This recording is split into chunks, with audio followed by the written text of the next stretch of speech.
Welcome everyone to the Roundtable for the GCP Andrew Neeme podcast.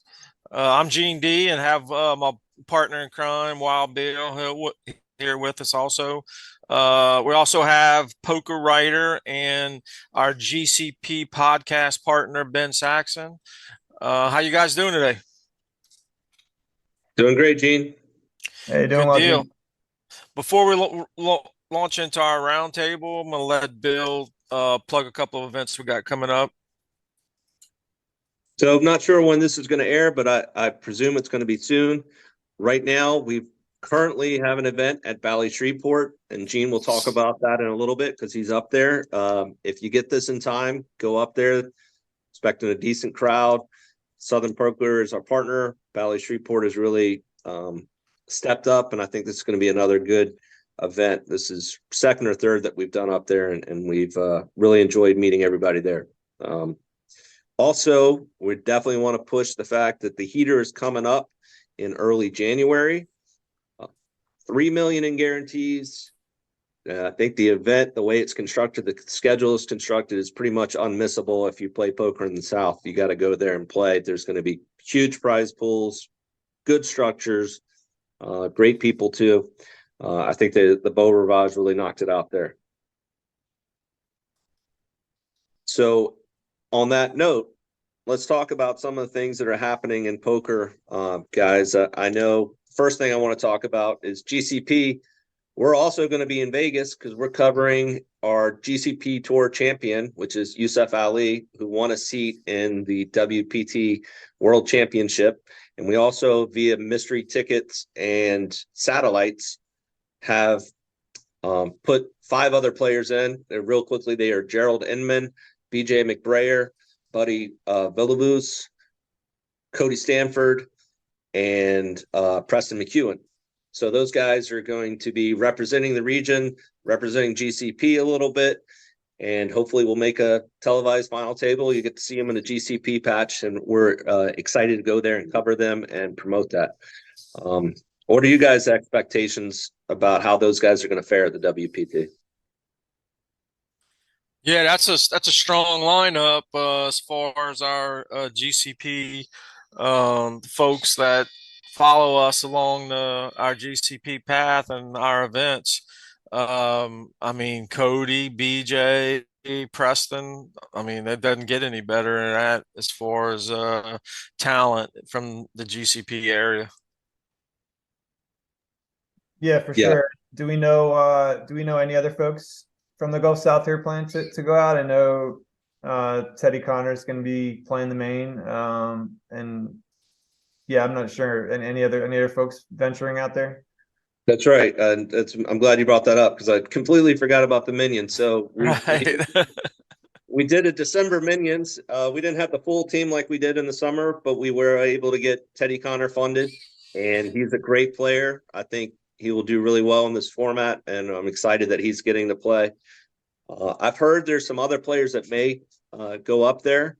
I'm probably going to put a post up in the next couple days asking if anybody's there and we can sweat them. You know, we did a post where a lot of people were going deep in a WPT in Florida, and I think that got a lot of engagement. But to me, besides the engagement, I was just enjoying, being able to go to one place and track how everybody was doing. So hopefully we'll have GCPers maybe hearing this or made aware of this that will go to that page on our Facebook and wherever we're doing the updates and keep their totals and chip counts and stuff on there too.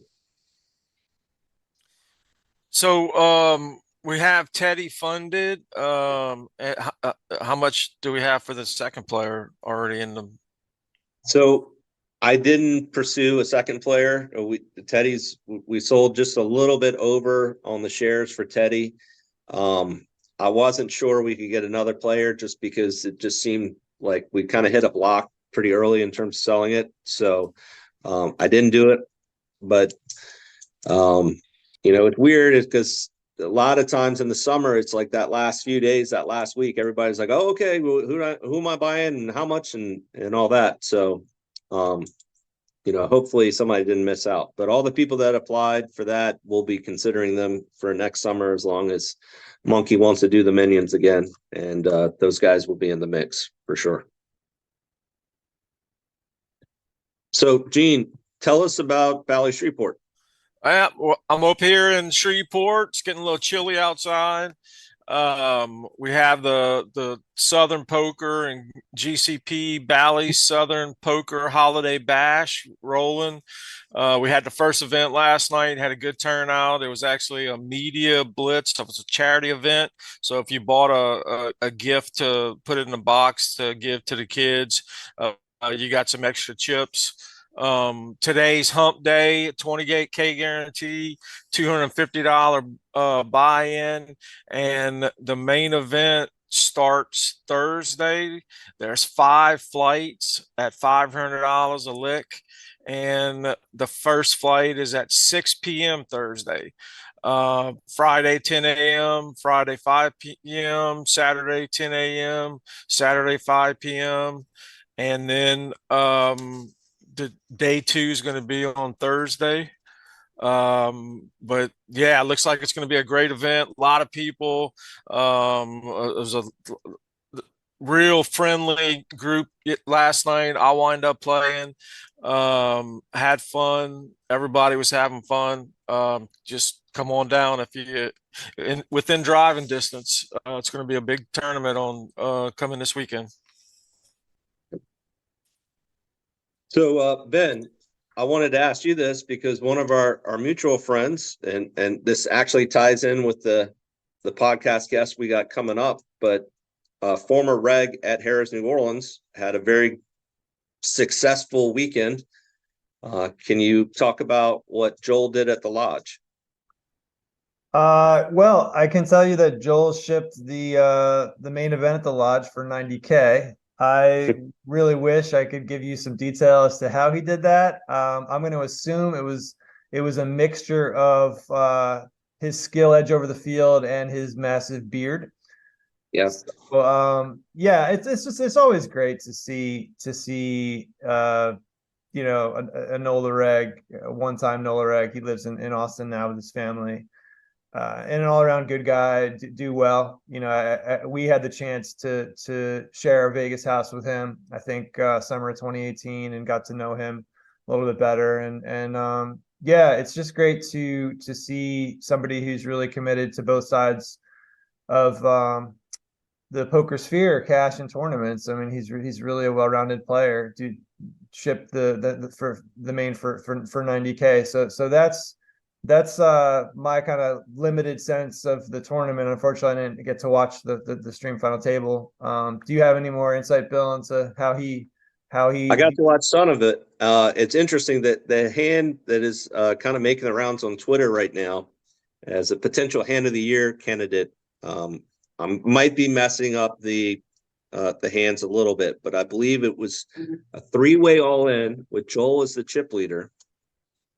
Joel, I think, had ace king, somebody had queen, somebody had tens. I think he flopped with like an ace or a king. Somehow he ended up coming in third after going way ahead on the flop and thinking the tournament was over. And then I guess he rebuilt from that point and came all the way back and won. But it was a pretty crazy.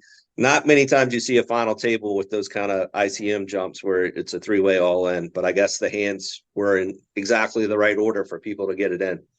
And he talked in his post interview that at that point when he flopped it, he thought he had won the tournament. They asked him, at what point did you think you could win? He goes, well, when I flopped it, I thought I was going to win. And obviously the turn in the river made him change his mind. But great for him to battle back.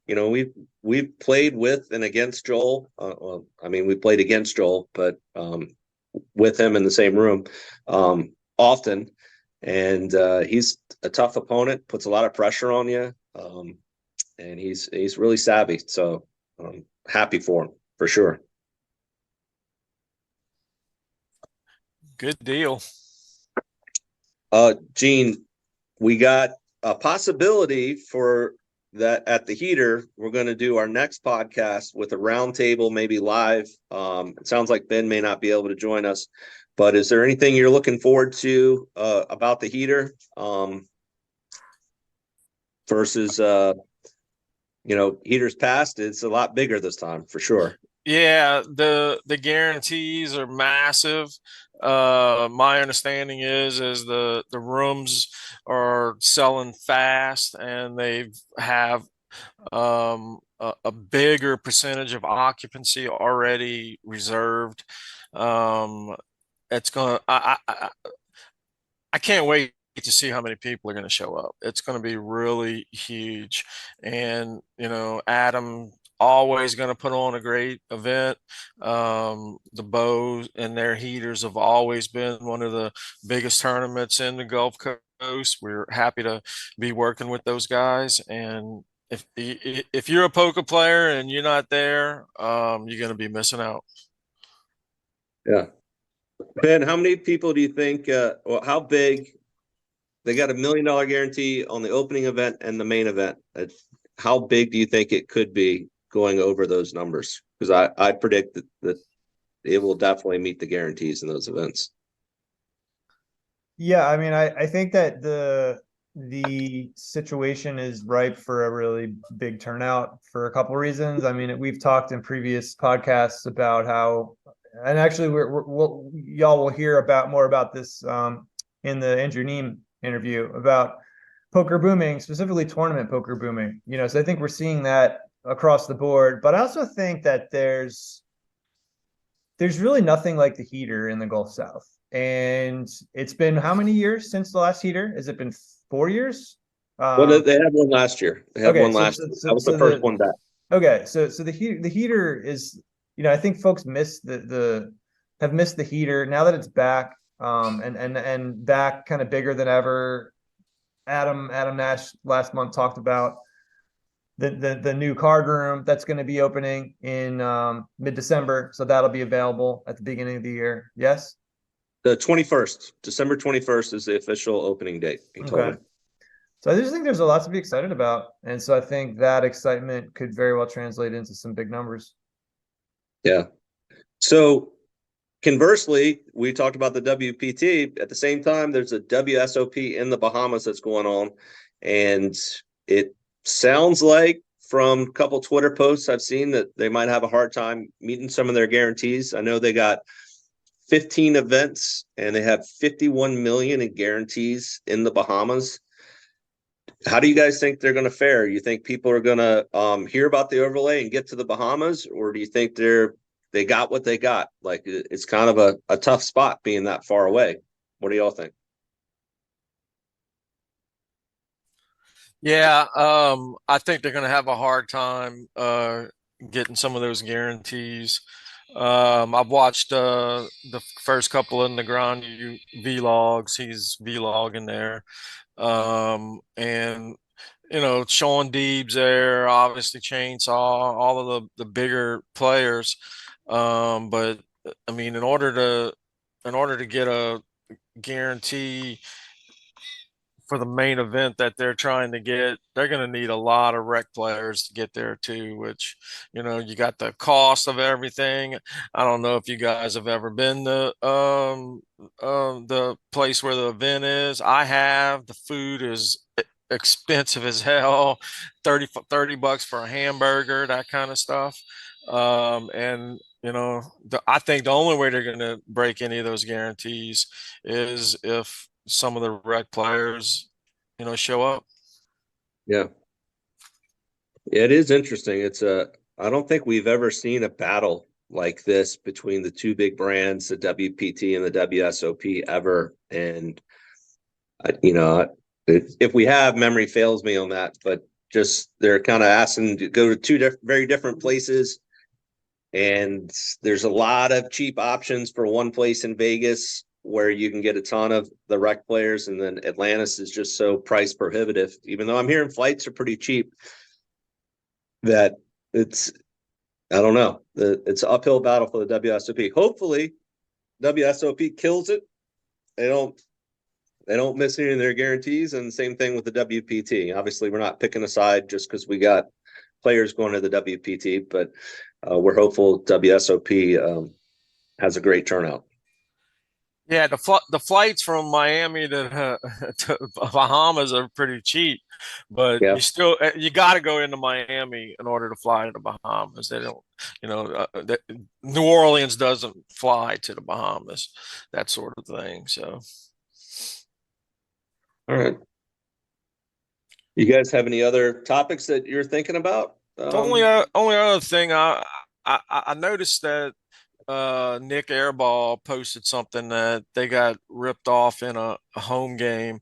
And that has happened in New Orleans 10 or 15 years ago with the marked decks and the eye contact lenses with the highlight on the cards. They let this guy bring his own deck to the home games. I mean, I thought these guys were smarter. I thought that was common knowledge that people are cheating that way. And they let the guy get 30 million out of him, I think was what I was reading. But anyways, I thought that was ridiculous. But Yeah, it always home astounds me. games. Yeah, I mean, I'm not trying to sound like a shill for casinos, but to me, the benefit of the security at the casino seems just a much higher barrier for people to overcome to cheat you from your money than a home game. And then when odd stuff is happening, it's like you would think some of these guys would be smart enough. I saw Josh Aria tweet something how he got scammed once, but only one time because he's a pretty smart dude. But he was at a private game. There was a guy with two phones, and I don't know if you guys remember the cheating scandal that was in Austin a decade ago or whatever, but somebody had an RFID reader and it requires two phones, and it basically gives you one phone basically reads the cards and knows how the deck is set, and the other phone kind of gives you information, and they work together. But the story he told was they were doing, I don't know, every 30 minutes a high hand, maybe put up 5K. And this one guy who was kind of new to the game, but two phones, he turned it down. And then at one point, the deck was shuffled, and he goes, "Oh, okay, I'm in." And then there was another guy that then either was not in or going to drop out. And then the guy that was tight the whole night and wouldn't put the 5K up, so I'll put his 5K up. And of course, he won the hand because he knew the deck was set. And, so Aria never played that game again. But, that stuff's out there. It's yeah, you're right. Actually, it was 3 million. I'm just looking at 30, but still, I mean, you can't lose you can't lose that kind of money in a home game and think that something shady's not going on. But I know these guys are high rollers. That's all I got. Yeah, tale as old as time, it seems. And you'd think the folks would learn at some point, and you see these sort of same tactics over and over again. But here we are again. So we can post the link in the show notes to some of that conversation, which also involves, for anybody who watches Hustler Casino Live, some of the faces. There's some familiar faces there. So the main guy being accused is this guy named Mars, who calls himself a snowboard instructor, and who is accused of being a habitual cheat. Yeah. And I just don't want to upset the gambling gods because, we all just said, how can they get cheated? And that usually people that say that are the next to be cheated. So I guess sometimes when you're in the moment, it's difficult to see it.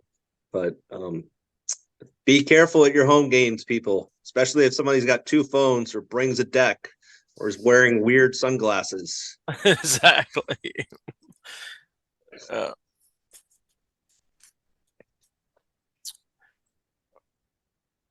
All right. Ben, you want to take us into the podcast?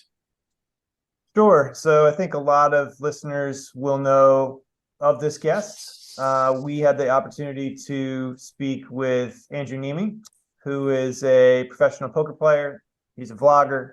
He's an organizer of meetup games, a co-owner of the Lodge Card Club, a traveler, a drinker of tasty cocktails, and a brand ambassador for the World Poker Tour. So suffice to say, Andrew is a very busy guy, and we had the opportunity to speak with him.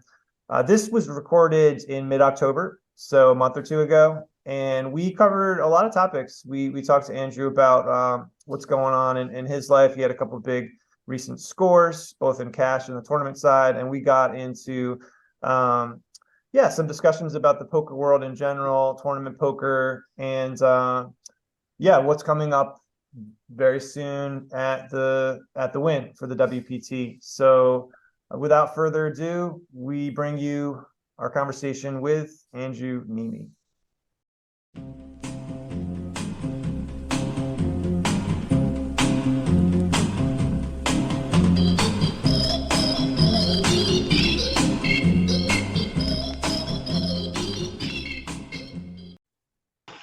So our guest for this episode is a poker celebrity. He's a vlogger, and he's also a WPT ambassador, Andrew Neeme. Andrew, how you doing today? I am good. Good morning to you guys. How are you? Good deal, man. We're going to ask the first question that we ask all our guests is, how did you wind up in this crazy world of poker that we all find ourselves in? What was your start? And tell us a little bit about how you got started. Yeah, so before I was chasing this poker dream, I was actually chasing a different dream. I was working in the music industry, and I started with a job in London right out of college, following an internship over there. Loved that job, and after that work visa expired in the UK, back to the US I came, and I bounced around in Los Angeles between a few different jobs, and I never really found as much enjoyment working in the music industry at those jobs as I did with that first company. And meanwhile, this is in the early to mid 2000s, and poker is really booming during that time, of course, as we all know. And, of course, we all started out as a recreational fish cake, but, over time, I started paying a little bit more attention to some study material and started taking the game a little bit more seriously, enjoying that more than I was at the job. And before you know it, one thing kind of just fell into the other. I started doing a little bit better for myself, playing online poker, definitely a little bit easier back then, back in the day. But yeah, just started becoming a profitable poker player.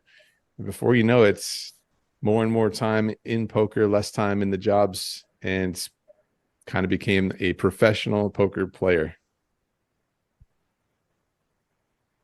Hey, Andrew. Yeah, this is Ben Saxton chiming in. Just wanted to follow up a little bit because we have, your poker story and then your vlogging story, which, I think a lot of folks think they go hand in hand. But at first, you moved to Vegas in the mid 2000s. Is that right? So I was playing online mostly when I was in Los Angeles, but then I moved to LA I would say at the start of 2009, and then essentially switched to predominantly live poker by far at that time. Okay, yeah. So the vlogs came a little bit later. After you had been grinding for quite a while. Your first vlog was, I think, October of 2016. So yeah, how did the vlogging project get started for you? What was the motivation for that? Yeah, so you're right. So I was very much just on the live grind, just man on a mission, just grinding it out for many years. When I was playing online in Los Angeles, I moved up through the stakes. I started in micro stakes and moved up relatively rapidly, for sure, rapidly by today's standards. But again, poker was definitely much easier back then, especially online poker. So yeah, when I came to Vegas, I essentially tried to do the same thing, but it definitely took a lot longer to do so. But I started out just 1-3 grinder essentially, but eventually moved up to 2-5 after a couple of years. Those are some long, hard fought years of grinding the low stakes. And then in a couple of years later of grinding 2-5, move up to 5-10. But yeah, eventually just kind of felt like, it was a little bit of a stagnation for me. Playing 5-10 was doing okay for myself. Definitely not, baller poker player by any stretch, but you know, I was making a living for myself, grinding essentially mainly the 510 game at the Bellagio, the 1500 cap. And I think you can make a low six-figure amount of money if you grind that full time. But just kind of felt like the next step up was some of the best daily cash game grinders. You know, if you're going to play the 10, 20, 40 game at the Bellagio, that can often be, I think, probably the toughest game that runs in the country on a daily basis. So yeah, just like kind of felt like I was kind of stuck, you know. I was doing okay for myself, but felt like I was missing a little something, and you know, maybe a little bit of creativity, and kind of wanted, you know, put that creative juices into a project of some sort. And I'd seen what was going on YouTube with some mainstream creators, and felt like maybe I could make something in the poker world that was on YouTube and came from a creative aspect. Yeah, and I mean, it would be an understatement to say that you've had some success. I mean, your channel is approaching 200,000 subscribers. Fast forward to today, I mean, you're rapidly approaching vlog number 300. And I mean, I am at a point now, you know, I've been a sort of a student in poker, a fanboy of poker for a long time, and there was a time when you know, a couple years ago where I would just gobble up all the vlogs. But I'm at a point now where I feel like I'm just overwhelmed, deluged. There's so much content out there. So I'm wondering, like, do you watch vlogs these days? I mean, they don't, not even poker vlogs. I know you're inspired by, I think, Casey Neistat. So like, what is your relationship to sort of the vlogosphere these days? Yeah, I'm sort of in the same boat as you. There's just so much content out there, and it's kind of impossible to stay on top of all of it, which is kind of awesome. You know, it's cool that there's so many different people that felt the same way, that they could contribute their perspective. And you know, everybody brings a little bit different of something, even though, you know, a lot of poker blogs follow a similar formula. But you know, if one person is in a different part of the country and they have their own personality, then, you know, then that's cool, and they can maybe resonate with a different section of the poker audience more so than some other people. So yeah, it's tough. I'm not, you know, I'm not going to sit around and watch everybody's 20-minute video, or I wish I could, but there's just not enough time in the day to do so. So yeah, I mean, if something catches my eye, then, you know, I'm going to watch it. You know, Rampage has been an exciting, he's had an exciting rise through the stakes very rapidly. And, you know, if he's buying in for 100K in Barcelona or something, maybe I'll flick that one on. Or if my buddy Brad has got something cool that he's put together, or kind of a special one, then yeah, I'll throw it on there. But you know, if he's playing 510 at the Bellagio, the chances are I've experienced that myself, and maybe I can maybe I can skip one or two. And I know he's not watching all of mine either, so I can say that as well. Yeah, I feel like that's one of the benefits these days, is we can kind of dip in and out as we'd like. And you know, you visiting us today gave me a great excuse to update myself on where you are. I watched parts of your last 5 or 10 vlogs just to kind of prepare for this, and it was really enjoyable. And actually, it was a bit of some nostalgia value from a couple of years ago, where I would, you know, once your vlog dropped, I would watch it. And I kind of missed that, so it was really great to kind of go back in. And I just wanted to touch on a couple recent updates that can maybe get us, from your own vlogs, that can get us into a discussion of where we are these days in the poker world. So first of all, tournaments. You dropped a vlog. The title says it all. Biggest cash out, my incredible WSOP main event run from the summer, where you finished. You made it to day 5. Is that right? 164th place. That's right. End of day 5, we made it to. Okay. Yeah. So I mean, talk to us a little bit about that experience. I mean, what was that like? And yeah, how did you make your way through the main? Yeah, that was obviously a special one, and it was my first time cashing the WSOP main, so expectations were not high going into. I think this is like my 5th. I want to say my 5th, not positive, but yeah, somewhere around my 5th WSOP main. And yeah, I just had a rocky day one. It was kind of up and down, but as I'm sure you and a lot of your listeners know by now, that it's such a slow structure that there's so much room for, patience and for bad things to get ironed out, and variance. So yeah, even though it was like a rocky day one, just managed to, put some hands together at the end of later on in the day. That got ironed out. And then yeah, before you know it, day two rolls along, same thing happens. There's going to be ups and downs along the way, some ebbs and flows. Stephen Chidwick on my day two table, a couple other super killers, but managed to find some run good here and there and just play passively versus the super killers out there of the world. And same thing over over a few of the days where just managed to find some good spots. And yeah, once we get down into the money, it feels really special as time keeps going on and you're still in this thing.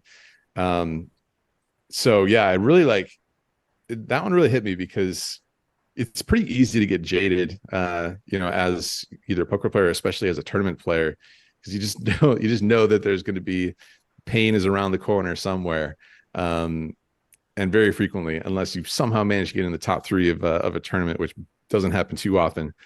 And so, for that one to keep going and keep going, and we're in day 4, we're in day 5, and we're down to 100 and I went out 164, but under 200 players in the main event.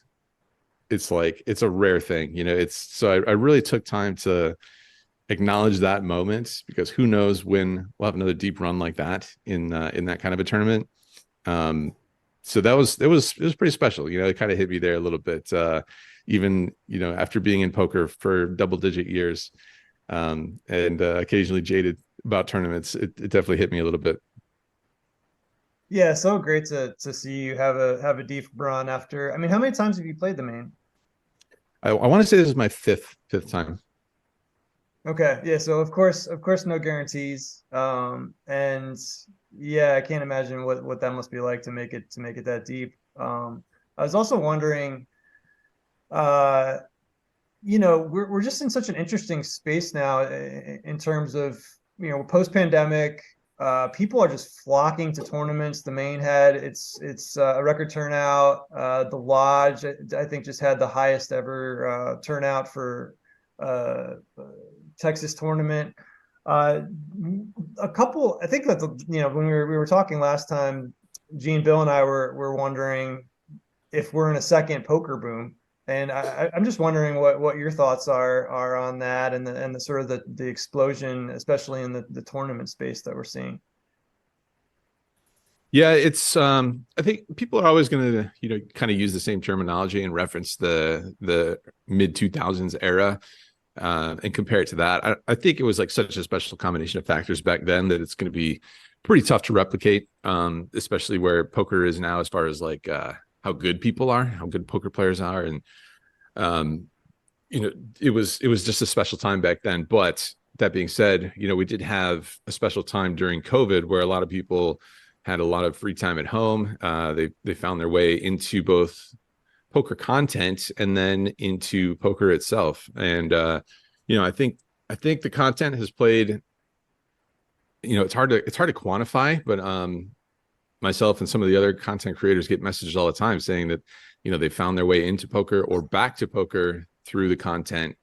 Whether it's my stuff. I'm not trying to take all the patting on the back. There's some creators with much bigger audiences than mine, and then all the other streams and stuff that have popped up, I think have been pretty pivotal in people getting rejuvenated or interested in the game from ground up. So yeah, it's been awesome to see that there's a bunch of new faces, and to get those messages from people that have found their way into the game and are enjoying it now. And we've seen this what seems like a massive boom of itself with these tournaments that are just blasting off. So yeah, it's been awesome to see.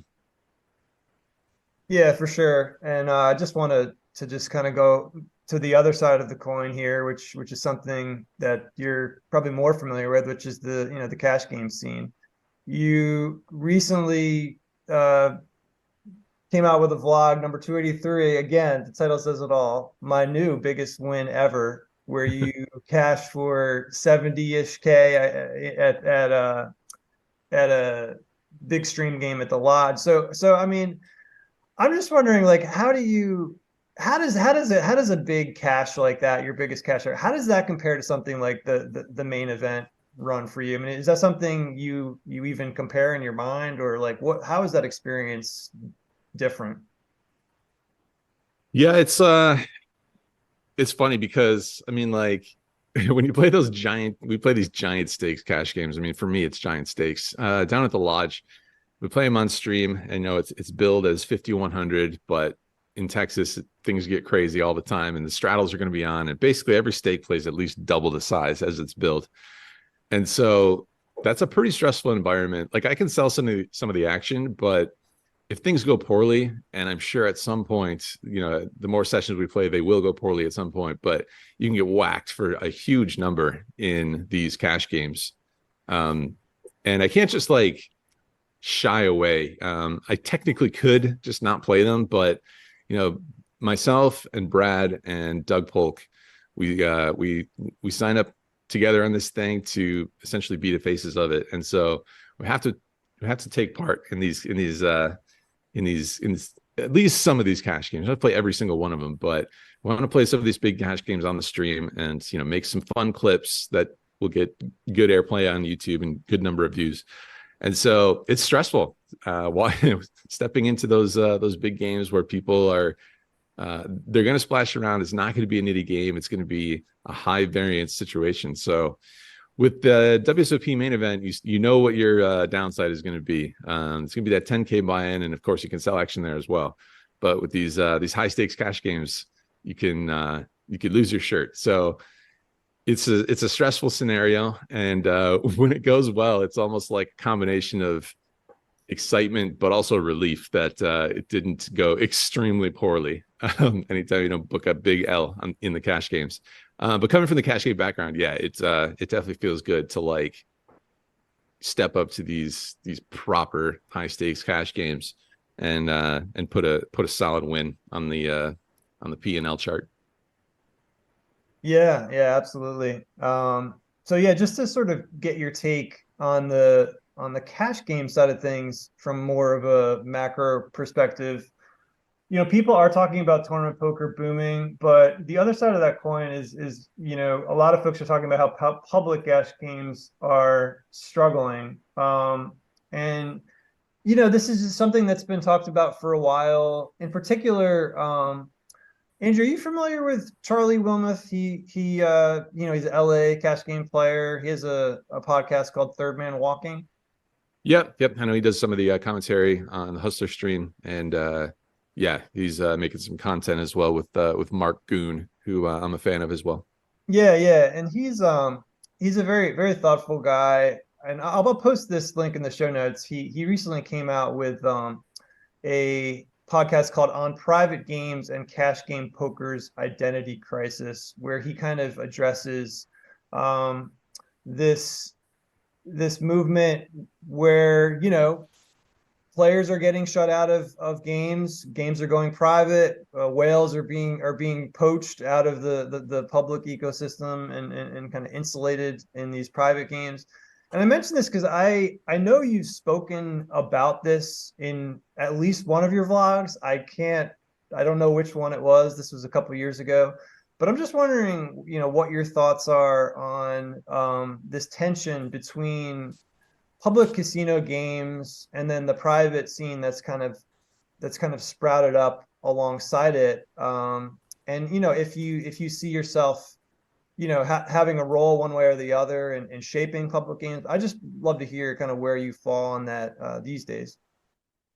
Yeah, so to me, it just kind of feels like it's sort of become a natural evolution. Although it is a little surprising because for the longest time, we sort of assumed that private games in casinos were not legal, according to the gaming board. And apparently that was just wrong, because we very much see what are essentially private games in the casinos. But I guess there was just like far less of a need for them back in the day when poker was very much less studied. The mass access playing pool there was just more games at higher stakes. And, now those games have sort of died off. And part of that reason might be because the games are so studied and tough, but also because of these private games where, people have sort of poached players into them. And that's just been this evolution over time from the, like I said, the mass, the games that everyone has access to. I don't know if there's like a like a particular solution that you can point to, because I feel like that should be a service that's available at the casino. If you just want to play with your buddies or whatever lineup that you have, then why not have that as a service? And that is essentially what a private game is. That's like we want to play with each other and nobody else, or at least start the table that way. Start an 8 or 7-handed table, and maybe as there's a seat open, then maybe somebody else can sit in. But as I understand it, maybe that's not even what's happening. Maybe they're shutting out players even at that point, which I don't know. It doesn't feel great, honestly, but it just kind of is what it is. And I guess maybe the casino has a little bit to blame for the fact that, 2-blind no limit hold'em became the standard game in so many places. And it was basically the same thing everywhere, which is good and bad. It's good because players know what they're going to step into anywhere, any casino, in any no limit hold'em game. It's that same structure that they've gotten into, whether it's through online or through smaller stakes. But I would say the flip side of that token is that there's not a whole lot of creativity between games, and it's kind of been the same offering for 15 or 20 years or whatever it is. And so maybe it's just maybe it got a little boring, maybe it got a little stagnant. And it can also be intimidating for some recreational players. So if it's not exciting, if it's not a whole lot of variety from game to game, where it's just those 2 blinds, there's no excitement going on. You walk by the party pit in the blackjack section of the casino, it's like a party vibe. But if you walk by the poker room, a lot of times it looks real serious and intimidating. And so if you can offer something that's a little bit different to, quote unquote whale or recreational player, then I can see how that's more enticing than trying to battle it out versus a serious table versus a serious table full of grinders. So I can see both sides to it. I think, we've tried to do something a little bit different with the meetup games, where, there's like a couple of hosts that you're familiar with through the content, and it's designed to be a social night of poker. And I think that's, that concept has done really well, getting double-digit number of tables at some of these different events. I don't think that's for everybody. I don't think that is like the answer or anything, but I think creativity can go a long way with different ideas for games. And I would always be interested in seeing some poker rooms try some different things to break up that monotony. Yeah, it really is an interesting question. And I saw the poll that you posted about, folks' thoughts on like bomb pots and straddles. There's in the stand-up game is starting to become pretty popular. So yeah, I think it's really interesting how that can change market to market, and look and kind of local culture to local culture. And it's wonderful you've been able to travel so much and sample so many of the different rooms and have meetup games across the country. So yeah, I think we wanted to shift gears to that a little bit. Maybe talk regional poker, and Bill, did you want to chime in with some discussion of like poker on the Gulf Coast and then kind of upcoming events in the next few months? Yeah. Well, as he was talking about kind of seeing it from this perspective, I was just curious, if you could walk us through the lodge a little bit and maybe talk a little bit about your involvement there, how you got started with Brad and Doug, and maybe how you kind of steer them to have player positive events like you were talking about. I know I talked to some players from Austin this past weekend, and they all raved about how player friendly the lodge was. And I was wondering if you could touch on that a little bit. Yeah, so the history from my perspective is that Brad and I, I mentioned the meetup games. We were very much on that trail. We were grinding out the videos and also came up with what we felt like was a really fun concept in the meetup game, which, as mentioned, just a very social night of poker for a handful of hours, and we can do all these different things. We'll do the bomb pots and straddles and stand up games, and capture it for the videos, and designed to splash around a little bit more, and rather than just a night of grinding it out at the casino or the card club. Yeah, and that concept did really well. And we put a bunch of those together in a lot of different corners of the country, as well as a couple of international ones as well. And so yeah, as mentioned, that concept did really well, and we always felt like the next step, rather than promoting all these different casino entities, it would be awesome if we could point inward with this thing and use the blogs and the YouTube channel and the meetup games to promote our own property, which was basically like a pipe dream, because for Brad and I, we had no casino or poker room operation experience. How do you go about getting a license, and all these questions that basically had no answer.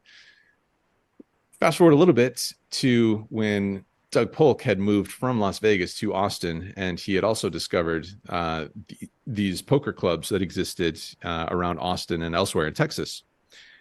And so, he was sort of looking for the next thing in his career as well. And he was looking to play a little bit less. And he had also reached this point, I think, with the channel where he wasn't sure what he wanted to do in that regard.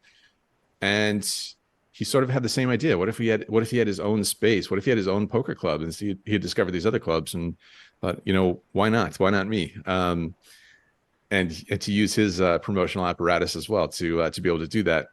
And so he connected with us and said, I wonder if we can all link up on this sort of thing and start our own club. And we said, yeah, we've always had a similar idea, but had no idea how to take the next step on it. And he thought that we could put out the word and start the hiring process for a club. So once word gets out, the clubs themselves are going to hear about it, and the lodge did hear about it and reached out and said, we have a much better idea than you guys starting your own club and all of us competing. Why don't we all work together? You guys can come in on the lodge. We can link up. We can provide all of the operational experience. We've been doing a great job down here, we feel like. And we had heard that as well. We heard that from so many people, it was their favorite place to play poker, which, from a lot of grumpy poker players, it's hard to get a lot of positivity out of them a lot of the time. So yeah, they had something really special going on there at the lodge, and they were doing great. And so it felt like it made a lot of sense, and it would save us a ton of time. And strategically, it was for sure the right move to link up with those guys, let them continue to do as good of a job as they were running it. And it does feel like it is the friendliest poker club or poker experience that I've had anywhere. Every time I go down there, it's like, so many smiling faces. It's just a good vibe, it feels like. And, I think it goes from the top down, and it starts with the employees and everybody it's like you mentioned, like we've heard from so many people still going forward that they have such a great time there. It's a friendly room. It's a friendly vibe. And that's like something that's, I think all of us are really proud to be a part of now. And we just want to put as big of a spotlight on that as we can through the content and however else we can try and do that. So I know with your travels, you've played poker, just about everywhere in the United States that's got a poker scene. And I was curious what your thoughts are playing on the Gulf Coast. I believe you played previously at the Beau Rivage. Is that right? And you also came down for the heater last year. Yep. What do you think of the poker in the South? Yeah, it's I'd say it's pretty special. It's all the games at the Beau, all the cash games are uncapped, if I'm not mistaken. So anytime you start with that, when you start with a structure of unlimited deep stacked, then that's already pretty special. because we don't even have that at the lodge. You know, our 1-2 and 1-3 games and 2-5 games they all have a cap to them, even though they can get pretty crazy. There is a buy-in cap to start with. And then, you know, straddles are very much a thing in the cash games in the South. And yeah, they're good. They've always been good. They've provided you know, there's always going to be variance, of course, but the games down there are it's a special scene. And it's a really nice, the Beau is it's just a really solid, nice poker room. And that property is gorgeous right there on the coast. So yeah, it's got a lot of great things going for it. There's a lot of people with significant income in uncapped cash games in a nice property. You know, it's got it checks a lot of boxes. For sure. That's one of our favorite places to play for those reasons, and, you know, just great people as well. Coming up in December, the WPT World Championship, which is going to be massive. You're an ambassador for. What are your thoughts? How it's going to turn out? And, you know, in general, do you think it's going to do well against the WSOP? I know a lot of people are talking about, some people are going to the Bahamas, WPTs in Vegas. How do you think it's going to play out? Yeah, it should be another massive one. You know, when you put that again, when you start with the big number, the number on the billboard, $40 million guaranteed in the main event, in the championship event. So yeah, it's gonna be another big one. And of course, it races to be bigger than the last one. And you know, for the last one being the first year out the gate, and to get again so much positivity in the discussion. You know, you see things on Twitter.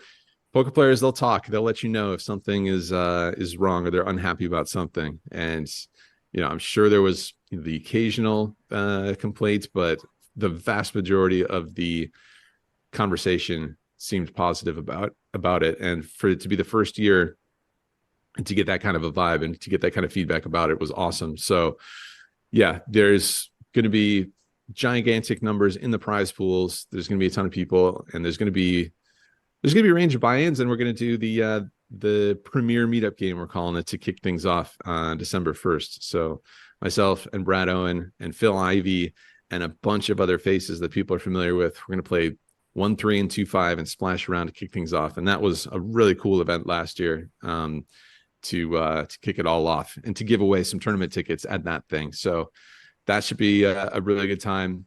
There's always going to be competition, and I think, you know, the WPT brand combined with the Wynn as an operator, they're essentially my favorite poker room in Vegas. They do such a good job there.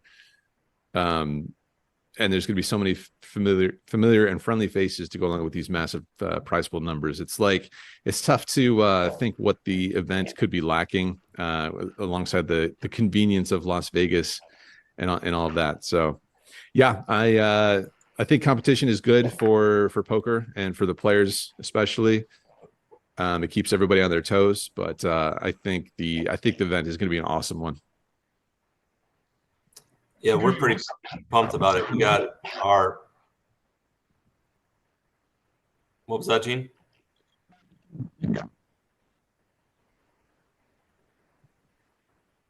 All right. Well, I was going to say we're pretty pumped about it. We got our GCP Tour player.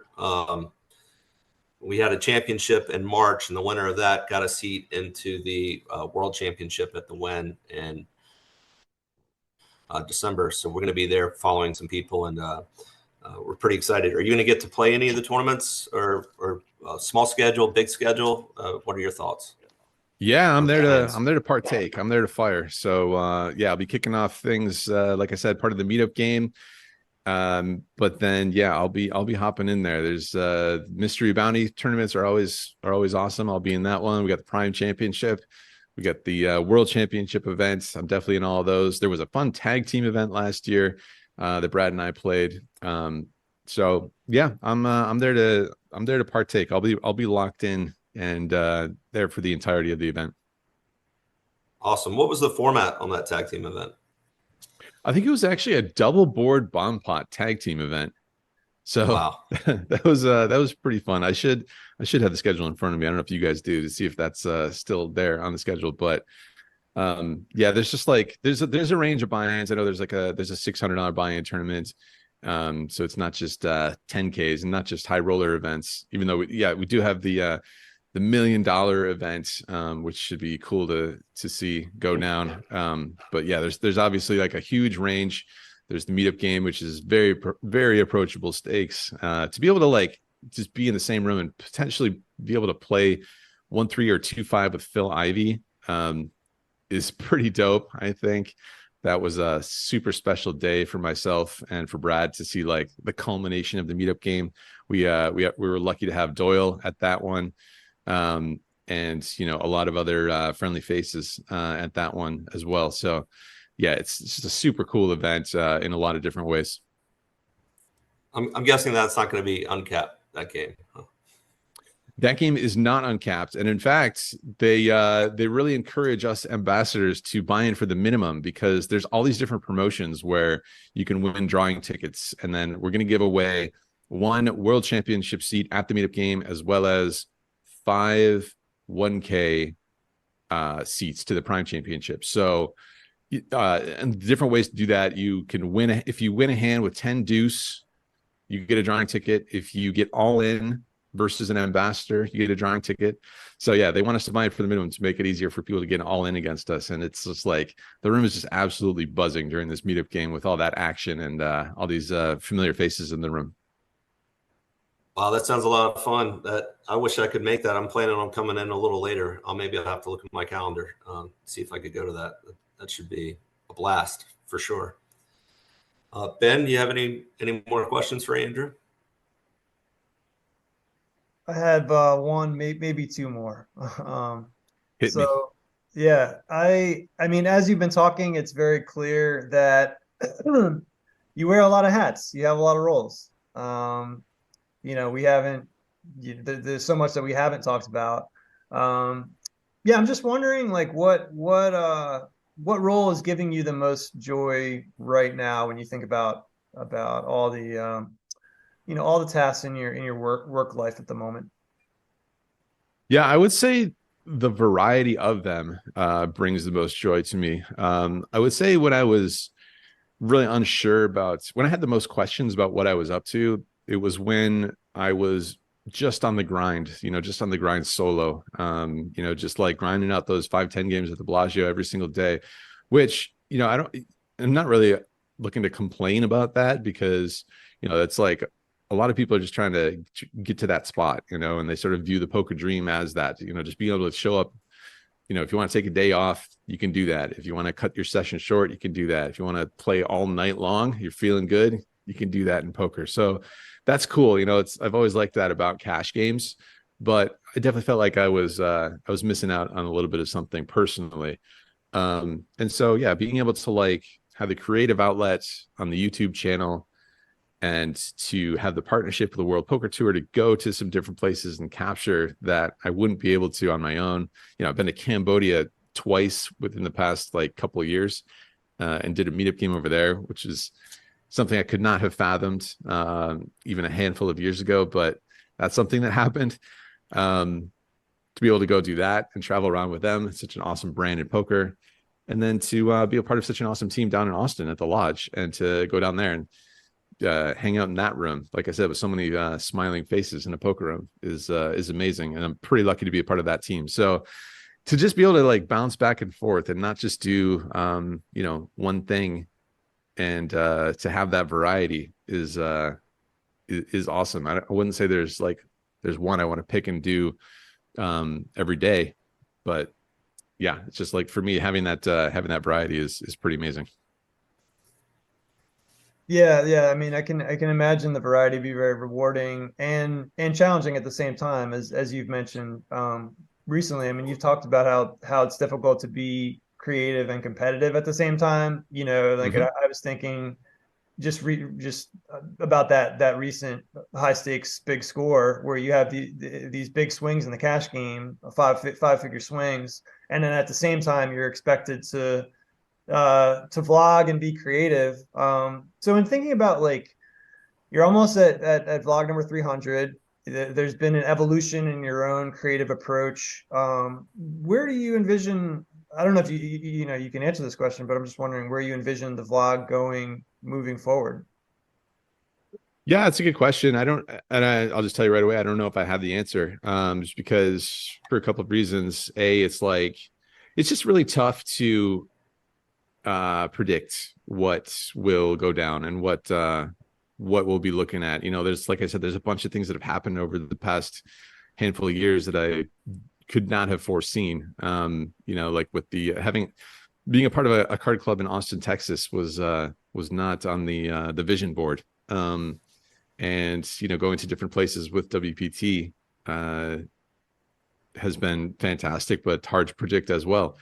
So yeah, it's tough to like really nail down. You know, I do worry that, like, yeah, I mentioned a little bit before that there's kind of like this set formula for poker blogs where, you know, there's a quick intro. The meat of it is a lot of poker hands, which people love, but as a content creator, it gets a little formulaic and repetitive in its own way. So yeah, I don't know. I've been kicking around these questions a lot in my head. You know, what do I want to capture exactly? That I can, you know, not get too stuck in the same routine capturing. And that's just gonna be like, I think, a process, you know, that I'm still working through and will always be working on mentally, as well as like trying different things. So yeah, I don't know. I think you know, if it means, like, you know, plugging away at the on the tour, capturing more poker games wherever they take me, or spending more time in Austin, Texas, it'll be okay. It's not like any of those things are too terrible of a thing. But yeah, I don't have any particular grand vision for which direction I really want to try and drive this thing towards. Just trying to soak it all in at the moment for the most part. Gene, did you have a question? Andrew, with us being in Louisiana and all the Texas crowd runs, you know, we always hear the rumors. We know the casino's got a big, huge lobby. There's rumors Caesar's dumping a ton of money into Lake Charles. Is there anything that you guys are seeing or hearing as far as coming out of legislation as far as those crowd runs are there? I think Gene is calling in from a subway system, having a little bit of trouble hearing him underground. But maybe one of you guys can give me the gist of that question. Yeah, I'm right with you. I think what I heard was that I was wondering if you could speak to some of the legislation in Western Louisiana around Lake Charles. Bill, is that what you heard? I think Western Louisiana and Texas, maybe more so as it relates to casinos possibly coming to Texas or card rooms themselves, and just, I guess, the legal landscape that y'all might be facing right now.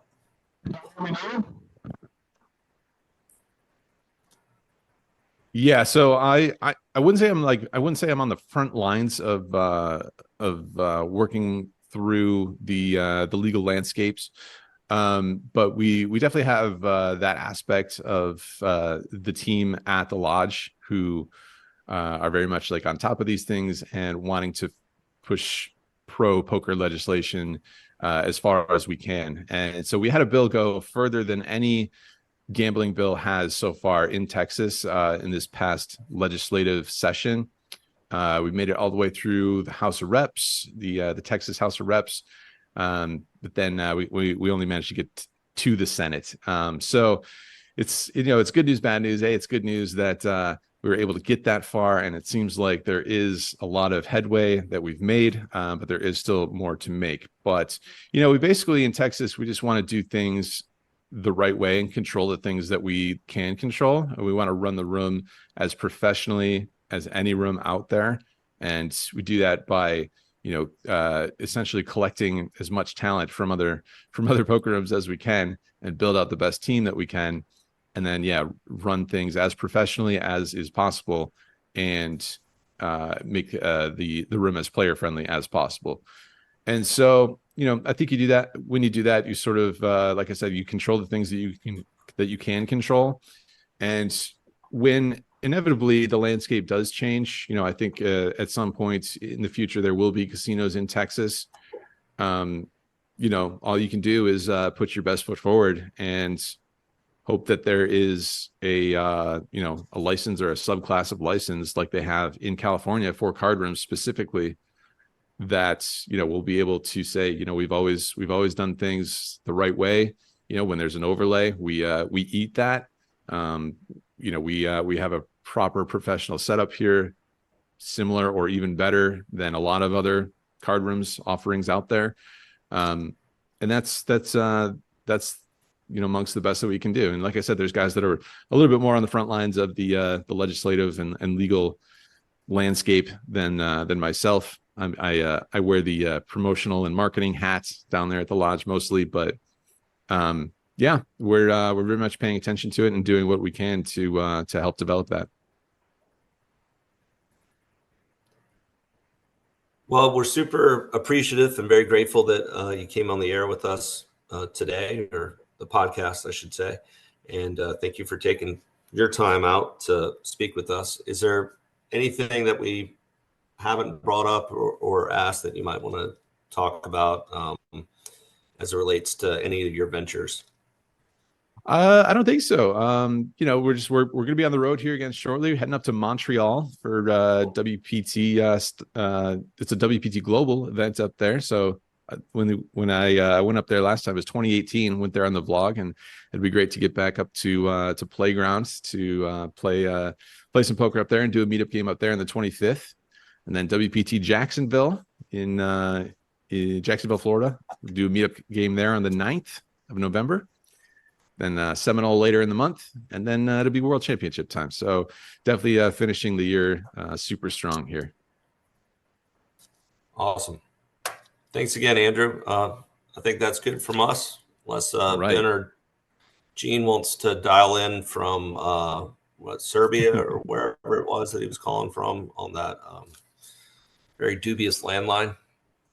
Thanks again. We'll see you next time. Thanks, guys. Appreciate it.